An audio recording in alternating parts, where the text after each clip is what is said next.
In continuation of the last video on ionic solids of BSc Part 1 in Organic Chemistry, इस video में सबसे पहले हम AX तथा AX2 प्रकार की यौगिकों की संरचना को प्रभावित करने वाले कारक के बारे में पढ़ते हैं। AX तथा AX2 की यौगिकों की संरचना को निम्न कारक प्रभावित करते हैं। A तथा X की संयोजकता। A तथा X की संयोजकता के आधार पर क्रिस्टल में A तथा X के कणों की संख्या का निर्धारण होता है। फॉर एग्जाम्पल, यदि इनकी संयोजकता समान है तो क्रिस्टल में दोनों आयनों की संख्या भी समान होती है। जैसे NaCl की FCC क्रिस्टल की एक सेल में 2 धनायन व 2 ऋणायन होते हैं। A तथा X की आयनिक त्रिज्या। किसी अकार्बनिक आयनिक यौगिक की संरचना इसके आयनों की त्रिज्या से बहुत अधिक प्रभावित होती है। आयनिक त्रिज्या ही अवयवों की समन्वय संख्या का निर्धारण करती है। फॉर एग्जाम्पल, सोडियम आयन की आयनिक त्रिज्या का मान 1.02 एंगस्ट्रॉम है। सीजियम की आयनिक त्रिज्या का मान 1.67 एंगस्ट्रॉम से कम है। अतः NaCl में सोडियम आयन की समन्वय संख्या 6 में NaCl की FCC संरचना बनती है, जबकि सीजियम क्लोराइड में सीजियम की समन्वय संख्या 8 होने पर BCC संरचना बनती है। AX व X की विद्युत ऋणात्मकताएं। A व X की विद्युत ऋणात्मकताओं में जितना अधिक अंतर होगा उतने ही अधिक उनके अंदर आयनिक गुण होंगे।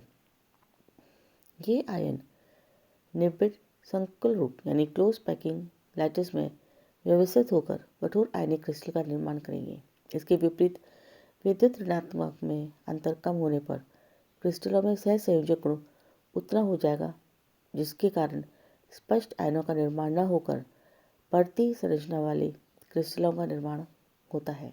जालक ऊर्जा। आयनिक यौगिक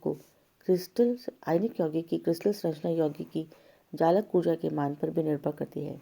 जालक ऊर्जा का मान जितना अधिक होगा यौगिक उतना ही अधिक स्थायी होगा। जैसे रुबिडियम ब्रोमाइड में त्रिज्या अनुपात 0.732 से अधिक होने के कारण इसकी संरचना कैल्शियम क्लोराइड जैसी BCC होनी चाहिए, परंतु इसकी संरचना NaCl जैसी FCC होती है क्योंकि इसकी जालक ऊर्जा का मान NaCl संरचना के समान होता है। अब हम आते हैं जालक त्रुटियों पर। ठोसों के क्रिस्टलों में उनकी रचक इकाइयाँ आयन, परमाणु या अणु एक निश्चित अवस्था में क्रमबद्ध रहती है। संपूर्ण क्रिस्टल में यह व्यवस्था समान रूप में रहती है। इस तरह की क्रिस्टलों को आदर्श क्रिस्टल कहते हैं। अधिकांशतः क्रिस्टलों में एक इकाई की क्रमबद्ध व्यवस्था केवल परम शून्य पर रहती है। ताप बढ़ने पर इस व्यवस्था से विचलन आरंभ हो जाता है तथा आदर्श क्रिस्टल में दोष उत्पन्न हो जाते हैं या अपूर्णता आ जाती है। क्रिस्टलों में दोष अथवा अपूर्णता के कारण इनके गुणों में परिवर्तन होता है। क्रिस्टल के दोषों को निम्न प्रकार वर्गीकृत किया जाता है। जालक त्रुटियाँ 2 प्रकार की होती हैं, स्टोइशियोमेट्रिक डिफेक्ट्स और पॉइंट डिफेक्ट। दूसरी नॉन स्टोइशियोमेट्रिक डिफेक्ट्स। स्टोइशियोमेट्रिक डिफेक्ट्स 2 प्रकार की होती हैं, शॉटकी डिफेक्ट्स और फ्रैंकल डिफेक्ट। जबकि नॉन स्टोइशियोमेट्रिक डिफेक्ट्स भी 2 प्रकार की होती हैं, मेटल एक्सेस डिफेक्ट और non metal access defect. Non metal access defect 2 प्रकार के होते हैं, प्रेजेंस ऑफ कैटायनिक वैकेंसी और इंटरस्टिशियल एनायंस। जबकि मेटल एक्सेस भी 2 प्रकार के होते हैं, प्रेजेंस ऑफ एनायनिक वैकेंसी और इंटरस्टिशियल कैटायंस।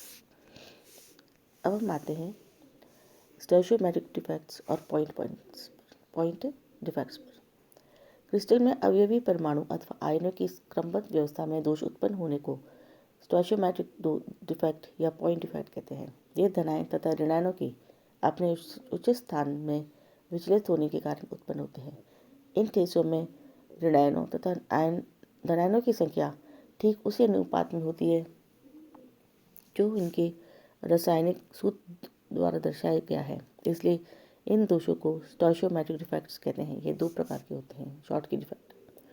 आयनिक क्रिस्टल्स में ऐसे दोष तब उत्पन्न होते हैं जब कुछ धनायन और उसी संख्या में ऋणायन अपनी सामान्य लैटिस बिंदुओं को छोड़कर होल बना लेते हैं।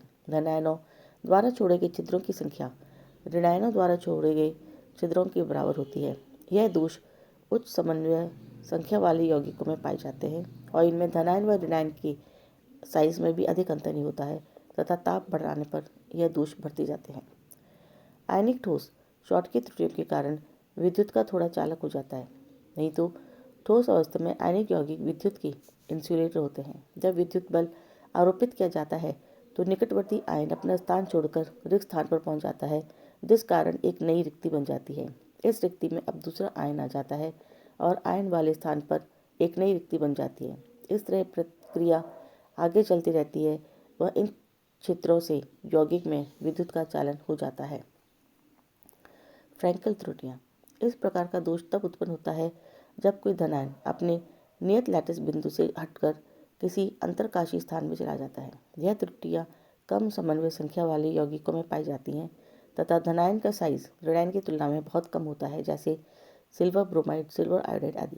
फ्रैंकल त्रुटि वाले क्रिस्टल जब पर्याप्त ऊर्जा स्तर पर होते हैं तब धनायनों का ऊष्मीय कंपन इतना होता है कि वे एक अंतरकाशी स्थान से दूसरे अंतरकाशी स्थान में चले जाते हैं। इस प्रकार एक धनायन एक सिरे से दूसरे सिरे तक जा सकता है। इसके फलस्वरूप ऐसा क्रिस्टल भी विद्युत का चालक हो जाता है। अब हम पढ़ते हैं नॉन स्टोइचियोमेट्रिक डिफेक्ट्स। असमीकरणिमत्तीय यानी नॉन स्टोइचियोमेट्रिक डिफेक्ट्स में यौगिकों में धनायन व ऋणायनों की संख्या समान नहीं होती है। इनमें आदर्श रासायनिक सूत्र द्वारा अपेक्षित सूत्र की तुलना में धनायनों व ऋणायनों की संख्या अधिक होती है, अपितु संपूर्ण क्रिस्टल विद्युत उदासीन होता है। ऐसे यौगिकों में धन अथवा ऋण आवेश का संतुलन अतिरिक्त इलेक्ट्रॉन्स व अतिरिक्त धनावेश के प्रवेश से होता है। इसी आधार पर इन त्रुटियों को निम्न प्रकार पुनर्विभाजित किया गया है। Metal access defect. इन त्रुटियों में धातु आयन ऋणायन की तुलना में अधिक होते हैं, जिससे निम्न दो प्रकार की स्थितियां उत्पन्न होती हैं। Presence of anionic vacancies. इस प्रकार की त्रुटियों में ऋणायन अपने स्थान से हट जाता है, जिससे धनायन की सांद्रता बढ़ जाती है। विद्युत उदासीनता बनाए रखने के लिए ऋणायन के इलेक्ट्रॉन जालक में बंधे रहते हैं। इस तरह के इलेक्ट्रॉन एफ सेंटर कहलाते हैं, जबकि भाषा में एफ से अर्थ है फाब अर्थात रंग। क्रिस्टल के एफ केंद्र रंगों के लिए उत्तरदायी होते हैं। फॉर एग्जाम्पल, यदि सोडियम की अधिक मात्रा को क्लोरीन गैस में जलाया जाए तब श्वेत के स्थान पर पीले रंग की NaCl प्राप्त होता है। यह पीला रंग जालक से बंधे अतिरिक्त इलेक्ट्रॉन के कारण होता है। इसी प्रकार KCl में K की अधिक मात्रा में होने पर बैंगनी रंग का प्राप्त होता है। Interstitial cation. इस प्रकार की त्रुटियों में अंतरकाशी स्थान में एक अतिरिक्त धनायन उपस्थित रहता है। इसके आवेश को संतुलित करने के लिए आवश्यक इलेक्ट्रॉन भी अंतरकाशी स्थान में उपस्थित रहता है। इस प्रकार अतिरिक्त इलेक्ट्रॉन तथा अतिरिक्त धनायन चित्रों में न रहकर अंतरकाशी स्थानों में रहते हैं। यह जहाँ फ्रैंकल त्रुटियों की मिलने की संभावना होती है, वहाँ इस प्रकार की त्रुटियाँ पाई जाती हैं। फॉर एग्जाम्पल, जिंक ऑक्साइड सफ़ेद रंग का होता है, लेकिन गर्म करने पर यह पीले रंग का हो जाता है।